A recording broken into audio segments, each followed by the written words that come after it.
नमस्कार, good morning. Times of Bharat देख रहे हैं आप। फिट इंडिया के को जान से मारने की धमकी मिली है। तो गवर्नर सीवी आनंद बोस को जान से मारने की धमकी मिली है। इस धमकी के आने के बाद में सुरक्षा का घेरा बढ़ा दिया गया है। तमाम सुरक्षा कर्मियों को अतिरिक्त तौर पर तैनात कर दिया गया है। आपको बता दें कि कोलकाता में लोक भवन को ईमेल करके धमकी दी गई है और उसमें उड़ाने की धमकी दी गई है। इस बीच राज्यपाल सीवी आनंद बोस को उड़ाने की धमकी दी गई। कोलकाता में लोक भवन को ईमेल आया। राज्यपाल सीवी आनंद बोस के सुरक्षा घेरे को बढ़ा दिया गया। केंद्रीय गृह मंत्री अमित शाह ने इस बात की जानकारी दी। आपको बता दें कि जैसे ही धमकी वाला ईमेल लोक भवन को मिला, आधी रात हड़कंप मच गया। फौरन ही राज्यपाल की सुरक्षा में तैनात सुरक्षा अधिकारियों ने बैठक की और सुरक्षा घेरे को पहले से अधिक कड़ा कर दिया गया। तो गृह मंत्रालय को अमित शाह को इस बात की जानकारी दे दी गई है। फिलहाल इस बीच अब उत्तर प्रदेश का रुख कर लेते हैं, जहां पर मुख्यमंत्री योगी आदित्यनाथ का बड़ा बयान सामने आया है। उन्होंने कहा कि हिमालय के दक्षिण और समुद्र तक फैली धरती भारत है। तो ऐसे में भारतवर्ष में भारत, पाकिस्तान, बांग्लादेश शामिल है। यानी कि जो अखंड भारत की बात हम करते हैं, उसको लेकर योगी आदित्यनाथ की तरफ से बड़ा बयान दिया गया है।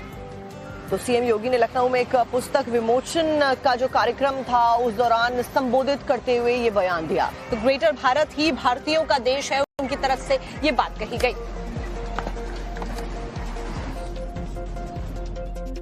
उत्तरम यत् समुद्रस्य हिमाद्रेस्यैव दक्षिणम वर्षम तद भारतम नाम भारती तत्र संतति। आप याद करिए ना,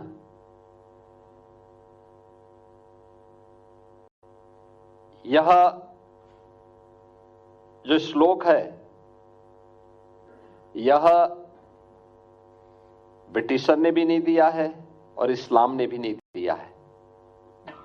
भारत की हजारों वर्षों की इस विरासत का प्रतीक है, जो हिमालय से सुदूर दक्षिण तक, समुद्र पर्यंत तक फैले हुए विस्तृत भूभाग को भारतवर्ष के रूप में जानता है।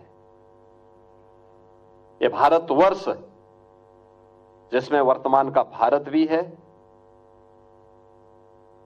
पाकिस्तान भी है, बांग्लादेश भी है, ये बृहत्तर भारत, यही बृहत्तर भारत, यही भारतीयों का देश है।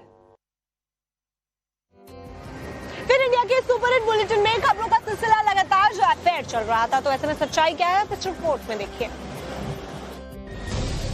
तस्वीरों में जो शख्स दिख रहा है उसका नाम गुलशन कुमार है और जो महिला दिख रही है उसका नाम पायल रानी है, जो यूपी पुलिस में सब इंस्पेक्टर के पद पर तैनात हैं। ये उस वक्त की तस्वीर है जब इन दोनों का हैप्पी मोमेंट हुआ करता था।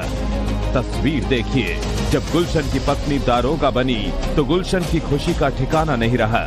पासिंग आउट परेड के बाद पत्नी को गोद में उठा लिया, लेकिन अब ये रिश्ता बीते दिनों की बात है। गुलशन का दावा है कि जिस पत्नी को उसने पढ़ा लिखा कर सब इंस्पेक्टर बनाया, अब वही उसकी दुश्मन बन गई है। उस पर उसके परिवार ने दहेज प्रताड़ना का झूठा केस दर्ज करा दिया है। गुलशन ने बताया कि 6 साल के 21 में पहले कोर्ट मैरिज की, फिर 2022 सामाजिक रीति रिवाज से शादी की, जिसमें एक पैसा भी उसके परिवार से दहेज में नहीं लिया गया। बरेली में पोस्टिंग होने के बाद में करीब 17-18 महीने से मेरे यहाँ आना जाना नहीं है और मेरे पे उसने झूठा मुकदमा लगाया, दहेज का झूठा मुकदमा मेरे पे लिखवा रखा है। वहीं पायल रानी का आरोप है कि गुलशन से शादी के समय उसके पिता ने सोने चांदी का सामान दिया था। करीब 10 लाख रुपए शादी में खर्च हुए थे।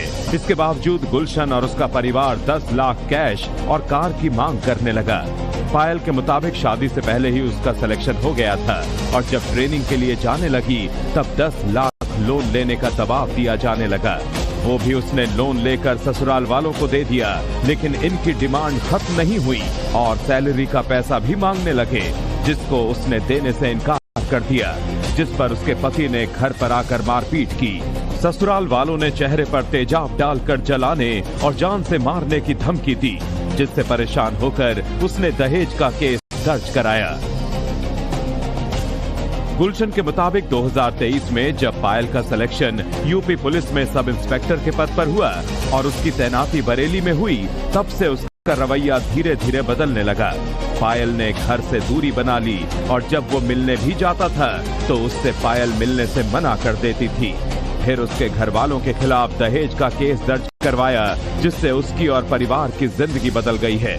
अब गुलशन ने इसको लेकर एसपी दफ्तर में गुहार लगाई है, जिस पर एसपी ने पूरे मामले की निष्पक्ष जांच का भरोसा दिया है। संभल से एक बार फिर अवैध कब्जे का एक हैरान कर देने वाला मामला सामने आया है। दरअसल यहाँ पर तालाब की जो जमीन थी उसके ऊपर 1-2 नहीं बल्कि 40 मकान बना दिए गए। फिर इस पूरे मामले की जो शिकायत है वो राजस्व विभाग तक जाती है और उसके बाद पैमाइश के निर्देश दे दिए जाते हैं। लेकिन आखिरकार ये पूरा मामला है क्या, डिटेल्स देखिए हमारी रिपोर्ट में।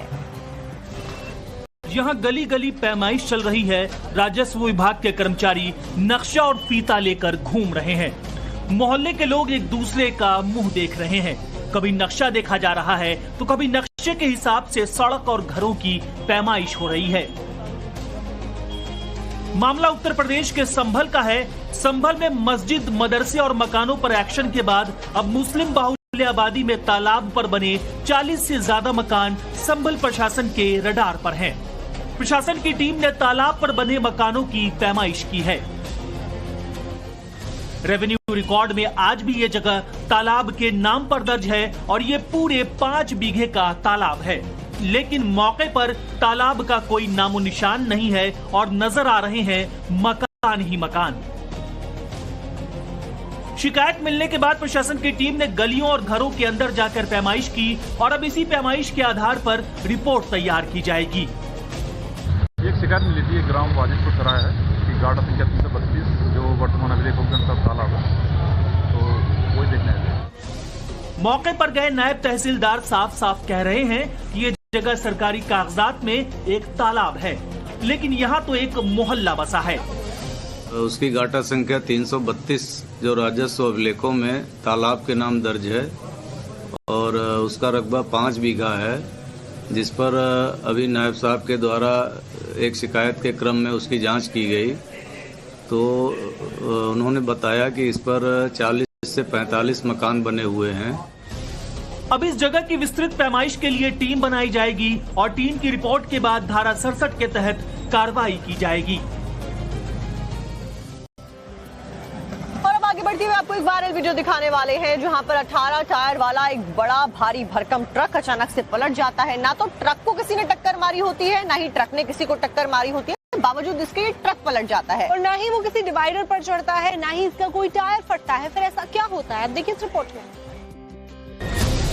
को चाय पर चर्चा के जरिए लोगों से जुड़ने का निर्देश दिया है। अपने मुखिया के ऑर्डर के बाद से एसपी नेता ग्राउंड पर उतर गए हैं। वाराणसी में जगह जगह पर चाय की दुकानों पर चौपाल कर रहे हैं। इस दौरान टाइम्स नाउ नवभारत से बात करते हुए सपा एमएलसी आशुतोष सिन्हा ने बीजेपी पर गंभीर आरोप लगाए। ये सारी जो साजिश हो रही है वो साजिश इसलिए हो रही है कि भारतीय जनता पार्टी 2024 के चुनाव में उनको इस बात का एहसास हो गया कि आने वाले 27 के चुनाव में आदरणीय अखिलेश यादव जी पूर्ण बहुमत सरकार बनाने जा रहे हैं। तो भारतीय जनता पार्टी ने जो सोचा कि जो खेल उन्होंने बिहार में खेला था वही खेल दोबारा यूपी में खेल लेंगे, लेकिन उनको नहीं पता चला इस बात का कि समाजवादी पार्टी के लोग बहुत सजग हैं। वहीं राजधानी लखनऊ में पार्टी के प्रदेश अध्यक्ष श्याम लाल पाल ने इसको लेकर मुख्य निर्वाचन अधिकारी को ज्ञापन दिया है, जिसमें उन्होंने बीजेपी पर गंभीर आरोप लगाए हैं। एसपी नेता श्याम लाल ने कहा है कि यूपी वोटर लिस्ट में उन लोगों के नाम भी शामिल हैं जिन्होंने बिहार विधानसभा चुनाव में मतदान किया है। यूपी में तो अगले साल असेंबली का इलेक्शन है, लेकिन इसको लेकर समाजवादी पार्टी ने एसआईआर पर हमला तेज कर दिया है। श्रुतिका, अक्सर हमने देखा है चुनावों के नजदीक आते ही नेता लोग जो होते हैं वो क्या कुछ नहीं करते हैं, मजारों पर जाते हैं, इफ्तारी करते हैं, टोपी तक लगा लेते हैं। बिल्कुल, और ऐसे ही एक विधायक जी हैं जिनका स्टैंड एकदम क्लियर है और इनका जो स्टैंड है वो सोशल मीडिया पे काफी वायरल हो रहा है, आप भी देखकर आइए। यूपी से बीजेपी विधायक ने ये कहकर विवाद खड़ा कर दिया कि उनको मुस्लिम वोट नहीं चाहिए, ना वो मुसलमानों के यहाँ जाते हैं। रचना कौशल ने ये आरोप लगाए हैं कि उनके खिलाफ प्रोपेगेंडा फैलाया जा रहा है। मैं एक हिंदू विडो हूँ, मेरी कोई लॉबी नहीं, मेरा कोई गॉडफादर नहीं है जो मेरे पीछे पीछे लड़े, एडमिनिस्ट्रेशन से कोई पंगा ले या एडमिनिस्ट्रेशन को मुझसे कोई डर हो। और मैं ये बिल्कुल नहीं कहूंगी कि सारे लोग सांप्रदायिक हैं या पूरी यूनिवर्सिटी सांप्रदायिक है, लेकिन कहीं ना कहीं अब मैं मजबूर हो गई हूं कहने के लिए, जो मैंने आज तक नहीं कहा, कि कहीं ना कहीं अब सांप्रदायिकता तो है। ये अलीगढ़ मुस्लिम विश्वविद्यालय के राजनीति विज्ञान विभाग की वरिष्ठ हिंदू महिला प्रोफेसर रचना कौशल हैं। और रचना कौशल के आरोपों के बाद अलीगढ़ मुस्लिम यूनिवर्सिटी एक बार फिर से सुर्खियों में आ गई है। हिंदू महिला प्रोफेसर ने विश्वविद्यालय प्रबंधन पर भेदभाव का आरोप लगाया है। प्रोफेसर ने बताया कि चेयरपर्सन लगातार उन्हें मानसिक रूप से प्रताड़ित कर रहा है। उनका आरोप है कि वो साल 1998 से केवल हिंदू होने के कारण मानसिक और पेशेवर उत्पीड़न झेल रही हैं। 20 साल हो गए, मैं तो जब से नौकरी में आई हूँ मेरे साथ तो यही सब हो रहा है। मिसबिहेवियर्स होते हैं, बदतमीजियां कराई जाती हैं, मेरे खिलाफ प्रोपेगेंडा फैलाया जाता है यूनिवर्सिटी में कि मैं कम्युनल हूँ, मैं आरएसएस वाली हूँ, मैं बीजेपी वाली हूँ। महिला प्रोफेसर ने विभागाध्यक्ष और डीन प्रोफेसर मोहम्मद नफीस अहमद अंसारी पर सांप्रदायिक टिप्पणियां करने, अधिकारों का दुरुपयोग और भेदभावपूर्ण रवैया अपनाने का आरोप लगाया है। प्रोफेसर रचना कौशल ने कुलपति को शिकायती पत्र सौंपते हुए ऑडियो रिकॉर्डिंग, उसकी ट्रांसक्रिप्ट और कई दस्तावेज भी दिए हैं। महिला प्रोफेसर ने यह भी आरोप लगाया कि उनसे अबॉर्शन लीव के दौरान भी काम करवाया गया। प्रोफेसर मुर्तजा खान साहब ने मुझे अबॉर्शन लीव में बुला के काम करवाया।